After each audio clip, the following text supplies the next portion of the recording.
So since most of the people that support the big beautiful bill always bring up the no tax on tips thing as like a huge thing, let's look at what the bill actually says. Okay, so first off, it's not just a page that says no tax on tips, the end. It starts on page 274 and it's section 70201. And it doesn't end until page 284, meaning it's 10 pages of provisions.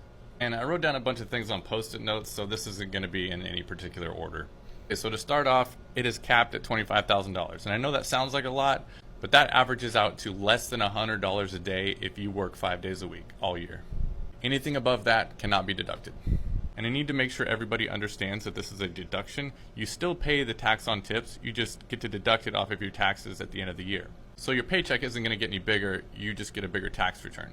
So the businesses that this applies to are businesses that are traditionally tip service businesses. And the only occupations that are specifically laid out are if you provide, deliver, or serve food or beverages for consumption, and if you do healthcare in barbering, hair care, nail care, aesthetics, body and spa treatments.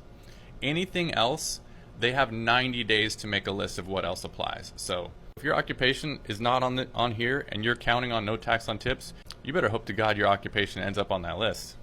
Oh, and also, if your business is considering converting to a tips-based scale, you would have had to do it before December 31st. So anything that converts to tip-based pay at this point won't qualify for these deductions.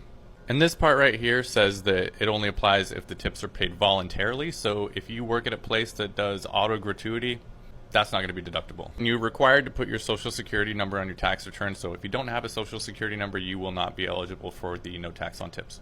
And if you're married, you can only deduct the no tax on tips if you file jointly. So if you file individually, not eligible. And there's a bunch of stuff in here about the secretary gets to make more regulations classifying what does or does not count as qualified tips. And here's the part about how 2028 is the last year that these deductions apply. After that, it's just over.